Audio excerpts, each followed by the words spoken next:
Welcome to the Insomnia Project. Sit back, relax, and just chill as we have a conversation about the mundane.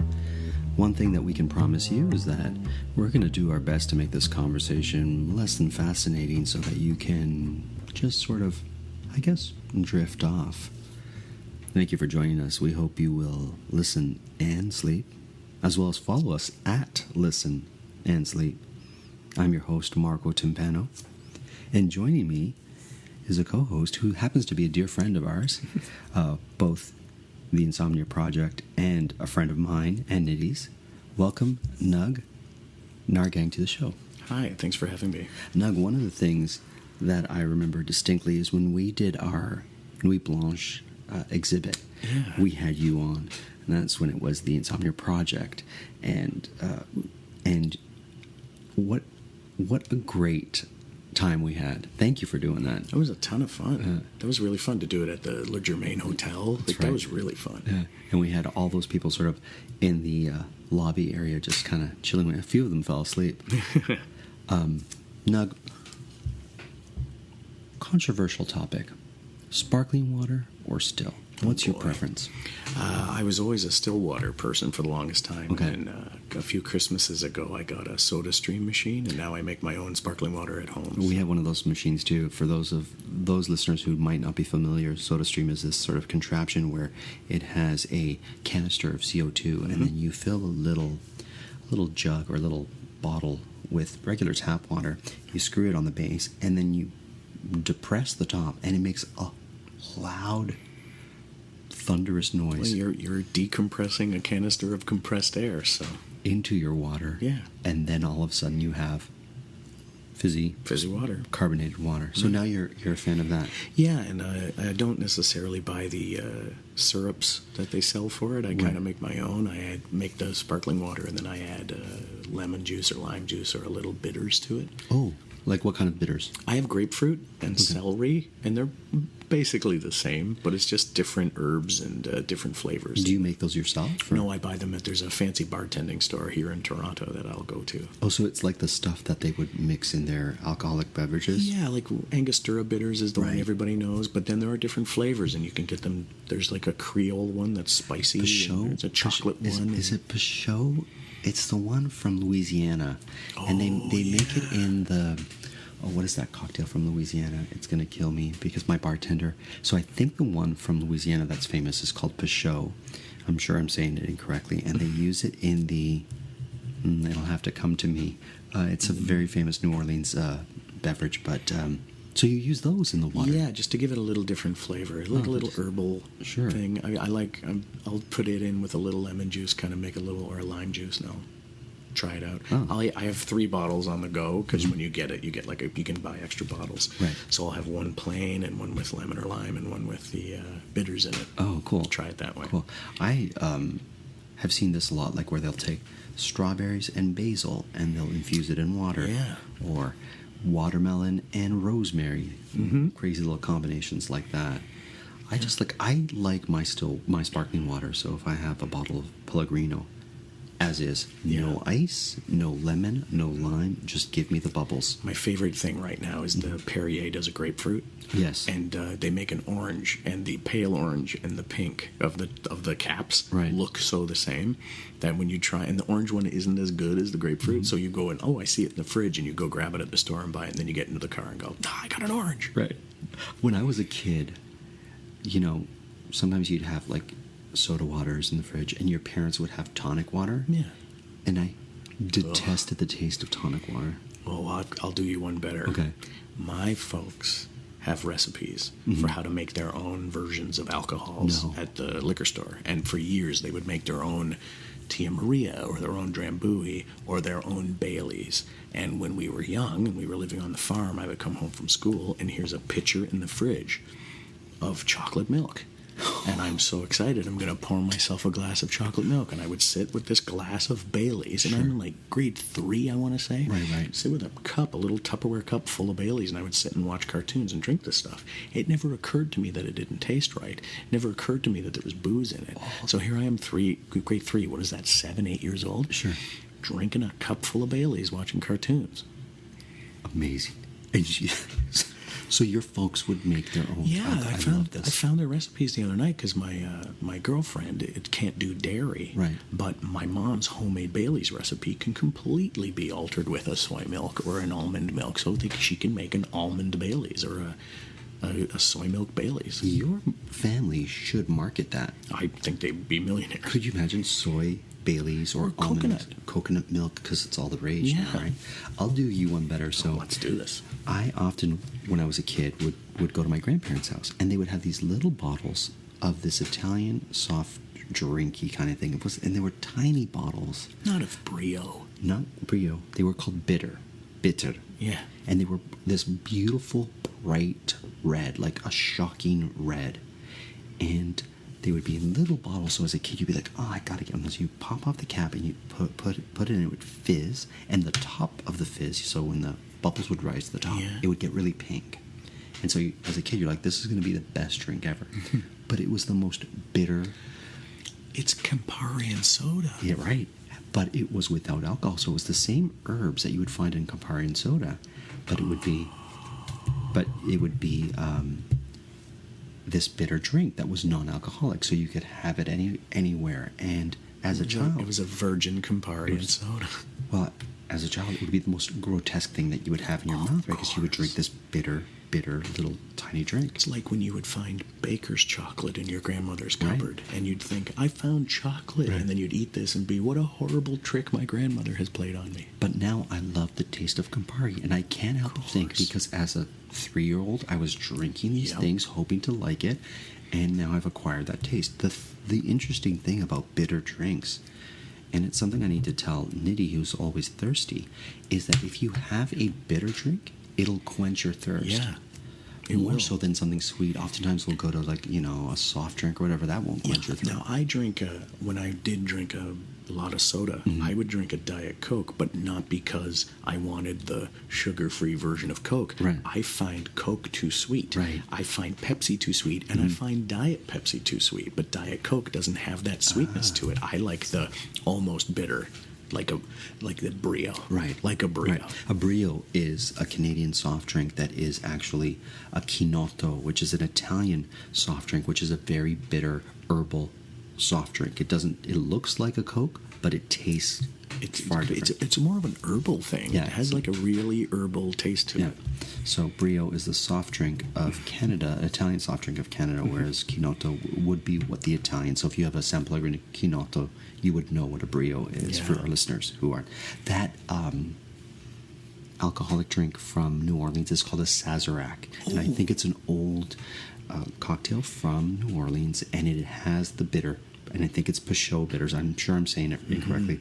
Nidhi is my French expert, so I'll have to ask her how. But we'll try to get you those bitters to try your drinks. I'd like to try that. Yeah, I had a friend who actually went to New Orleans to try the Sazerac where it was born, and she was like, it wasn't as good as the way I make it. So there you go. So you grew up on a farm? I lived on a farm for a while. We bounced around southwestern Ontario a lot when I was growing up. What's the town you're from? The town I spent most of my years in is Clinton, Ontario. Okay. And we moved. We were on my mother's family farm for a while when I was in about grade 2 and grade 3. Right. Just outside.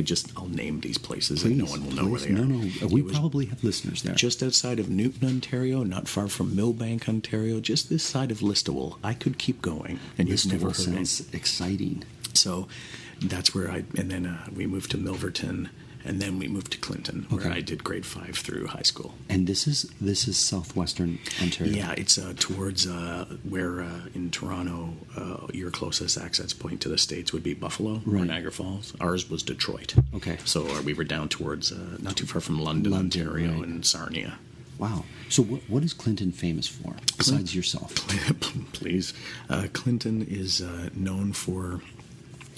in World War II, there was an Air Force base outside of Clinton, and it was the first place in Canada that radar was installed. Oh. And so that place where radar was installed, then when the war was over, they moved the radar dish into Clinton as a memorial thing in town. Okay. And then the Air Force base incorporated itself as a separate town, and that town's called Vanastra. And they don't want to be part of Clinton; they want to be their own town. Well, you can't blame them. But that town is in rough shape because all the old Air Force buildings are full of asbestos. Oh, no. And they don't have the infrastructure to take them down safely, and you certainly can't put apartments in asbestos-filled buildings. So there are these husks of old buildings. Oh, my goodness. All over this small town. In fact, it's going to be featured on a CBC TV show called Still Standing, where they visit small towns and put them on the map a little bit to say this is what's happening in this town. And if Vanastra would de-incorporate and become part of Clinton, the infrastructure would be there and they could get some money for it because the population would increase and we would get more funding from the government. Right. But because they don't want to, it's not there. So they're stubborn, these Valastrians. Yes, Vanastra people are very stubborn. Wow. But it's all an old Air Force base and you can drive past it and there's all the old barracks. That's and that's fascinating. And this town exists. It sounds like it's on the verge of being a ghost town. It really is. It really is. I wanted to know, okay, so for listeners who this is their first encounter with Nug, Nug is a comedian, an improviser, a talented actor. You also do a podcast. We'll get to that in a moment. Yes. So you would be one of Clinton's favorite sons. I guess so, yeah. Way back in the day, I just see the notes here, but way back in the day, there's a famous Canadian theatrical show called The Farm Show. Okay. And a group of actors from Toronto's Theatre Passe Muraille went to farms just outside of Clinton to live with the families and live and learn what it was like to live on the farm. I really love where this is going. And the farm show is a very famous play. And in the farm show, the family that they live with are the Lobbs, L-O-B-B, and I went to school with a bunch of the Lobbs. And in the play of the farm show, they talk about how a baby was born to one of the families and they didn't have a crib, so they pulled out a dresser drawer and that was the baby's crib. Right. And there's the process of building the farm show, that has become a play called The Drawer Boy. And that's named for the baby being born in the drawer. Right. That baby was my friend Lawrence that I went to high school with, was the baby. Well, hello to Lawrence. Hello, Lawrence Lobb. Thank you for that. That's a pretty awesome. So, would Lawrence be a favorite son of Clinton? No, I don't. I don't think it's well. Lawrence is probably favored for different ways. But Anyone else that we would know from Clinton? I don't think so. Oh, yes, actually there is. When we were younger in Clinton, my friend Jeff, his dad had a house, and we would be outside playing in the snow, throwing snowballs, and across the corner, kitty corner to his dad was an old lady who'd get mad at us because we were making noise. The crotchety old lady, of course. And so we'd throw snowballs at her house and run away. And years later, in my English class, we had to finish off a book, and we were reading it all at the coffee shop. Right. And our teacher comes in with this old lady, and Jeff and I are The old lady that you throw snowballs at. yeah, and Jeff and I are like, oh my God, I can't believe that. And he was like, oh, I see you're all finishing the book. Everyone, this is Alice Munro, The famous Canadian author. and that was Alice Munro, who we used to throw snowballs at her house. No. And she lives in Clinton, and she splits her time between BC and Clinton. And she just recently won a Nobel Prize for yeah. And you would throw snowballs I at her threw house. snowballs at her house. Who knows? Perhaps those snowballs are what sort of were the things that inspired her to write the short novels. If there's ever a story in one of her books that's about a couple of horrible kids throwing snowballs, it's me and my friend Jeff. We need to get Alice Munro and you together so that we can have a Clinton podcast. I don't know if she'll ever remember that, but that'd be amazing. I'm sure. That's so what I love finding out who the famous people are from town. So it's you and Alice Munro. I guess. If you want to say I'm famous, go ahead. I'm totally going to say you're famous. The closest other person to that area, Seaforth, Ontario, is the home of Lloyd Eisler, who was one of the figure skating champions. Yes. And Exeter, Ontario, which was south of Clinton, has a man named Tim Long, who was Tim Long is a writer and producer for The Simpsons, was for a long time. What about Keppel Disney? Oh, yeah, it's Walt Disney's grandfather? Look at Clinton. Yeah. I need to take a trip out to Clinton, Ontario. So Disney's grandfather was born in Holmesville, just outside of Clinton. Yeah. Wow. And Holmesville is also the birthplace of the pitchfork, known as the hay fork. at the time. Oh, there you go. My goodness. I know some little things about this. Listen, the famous person, I was born in North York, but I grew up in Mississauga, and then I spent my formative years in Woodbridge, which is a town that is incorporated into the city of Vaughan. Yeah. But the famous person that's from Woodbridge is Elizabeth Arden. Oh, so both wow. I and Elizabeth Arden, and I think, do you remember Lisa DeBello? Vaguely, yes. She was a singer, and she had a song called Black on Black, which was on the soundtrack to 9.5 Weeks. I don't know if you remember that film, which was I do. Very formative film for me when I was a kid, and it had sexy scenes, and you had to watch that. Kim Basinger and Mickey Rourke, I believe. We all prefer things a certain way, like groceries.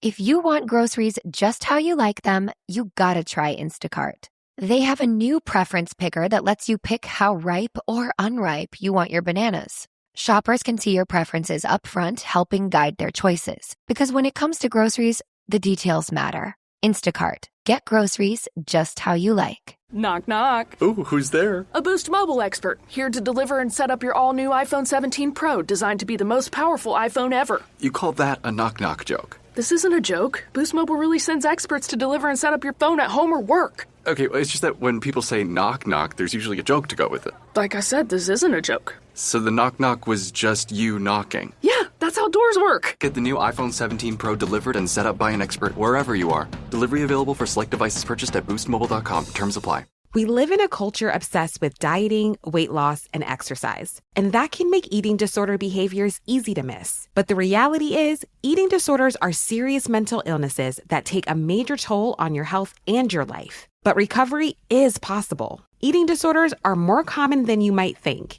Chances are you know someone who is struggling with one. Or maybe you're struggling yourself. If you're concerned about an eating disorder in yourself or a loved one, I want to introduce you to Equip. Equip is a fully virtual, evidence-based eating disorder treatment program that helps patients achieve lasting recovery at home. Every Equip patient is matched with a multidisciplinary care team that includes a therapist, dietitian, medical provider, and mentors. And you get a personalized treatment plan that's tailored to your unique goals and challenges. Equip treats patients of all ages and all eating disorder diagnoses. It's covered by insurance, and there's no wait list. If you think that you or a loved one could be struggling with an eating disorder, don't wait to get help. Visit equip.health to learn more. That's equip.health.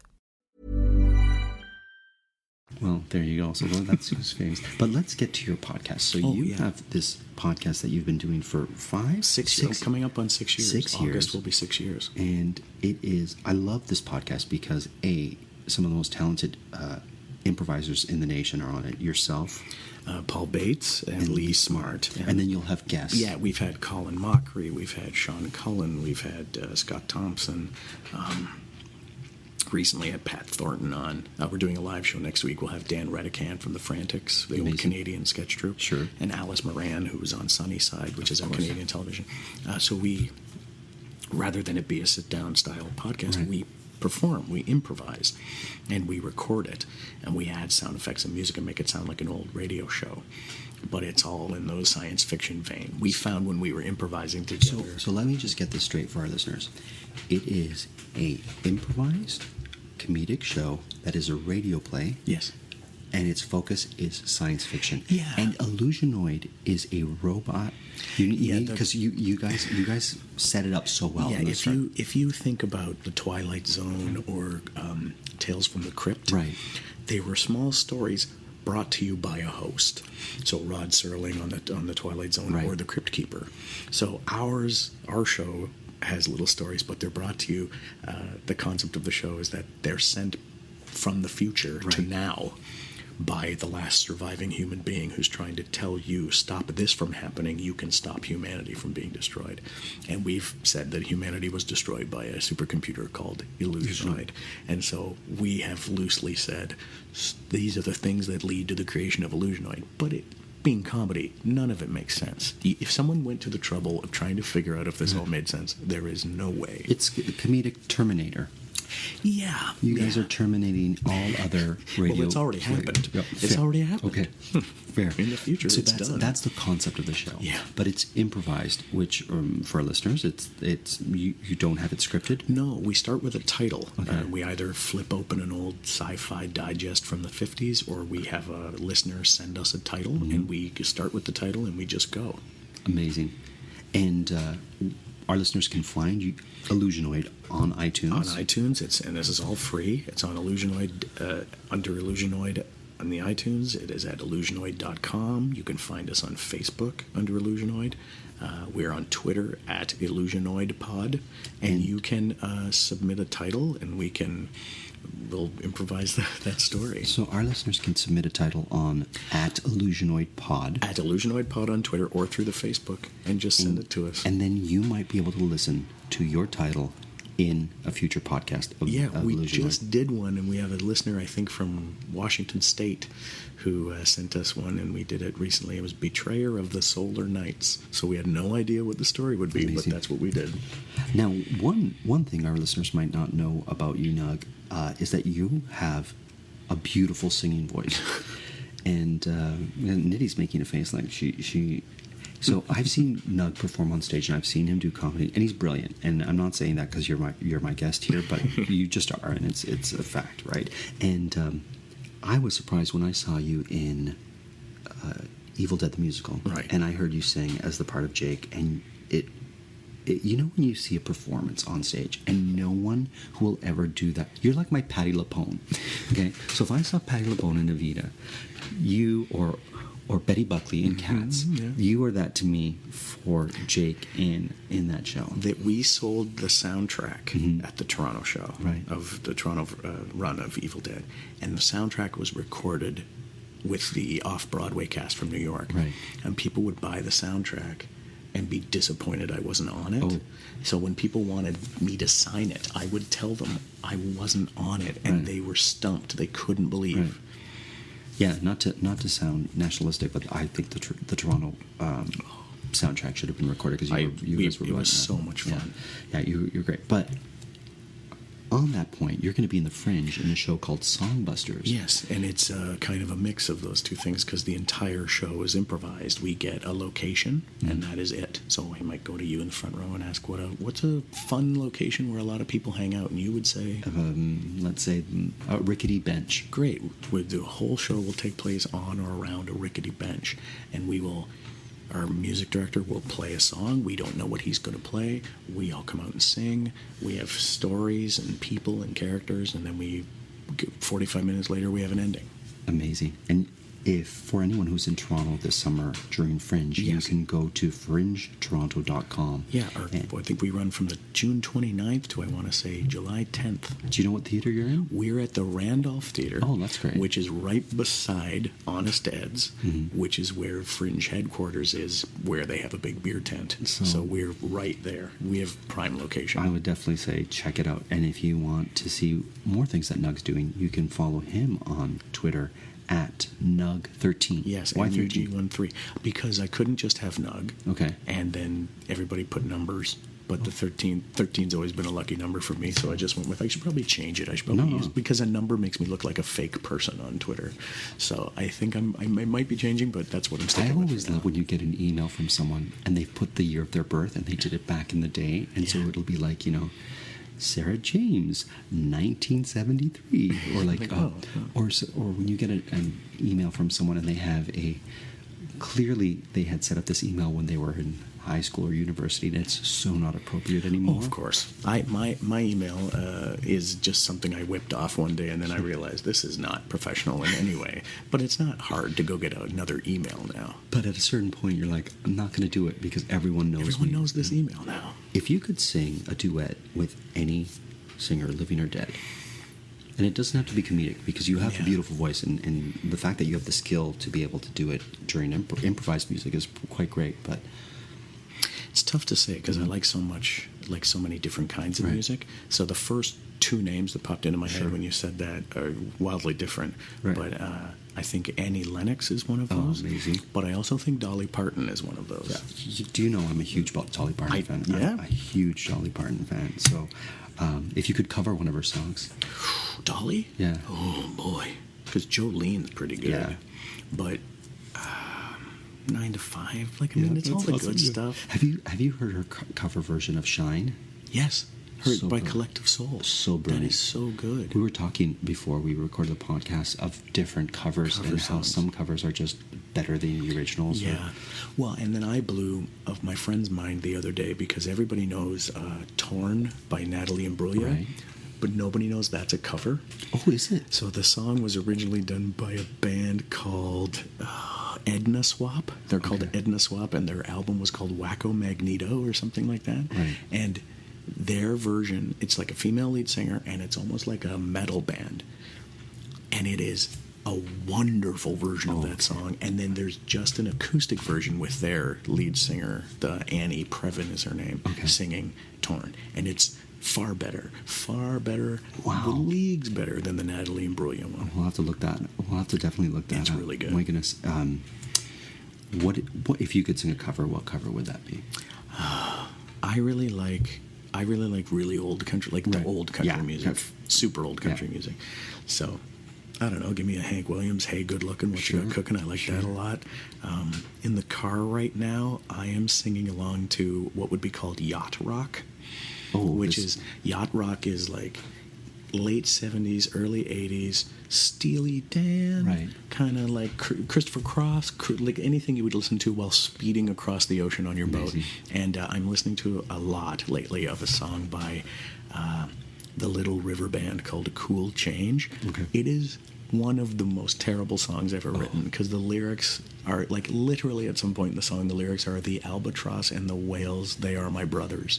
Like it is probably the worst, but you sing it at the top of your lungs. It's got a killer sax solo in the middle of it. It's the best worst song. We need to get you to do an album, or you don't call it an album anymore, but like in a CD of the worst covers, like the worst songs as covers, and just make them awesome. And we'll get Alice Munro to like do an intro. Remember how they used to have intros? Liner notes. Get her to do my liner notes. That would be so great. Well, listen, Nug, thank you so much for coming on thanks today's for show. having me. We had the absolute pleasure of having Clinton, Ontario's favorite son, not to be mistaken by Clinton, Ontario's favorite daughter, Alice Munro. We have had the pleasure of having Nug Narhgang here on the Insomnia Project. Thank you, Nug. Thanks for having me. You can follow him at Nug13. That's NUG13. Check out his podcast, Illusionoid, on iTunes, illusionoid.com, or follow it at illusionoidpod. As always, we're produced by Drumcast Productions, and today's podcast was recorded in Toronto.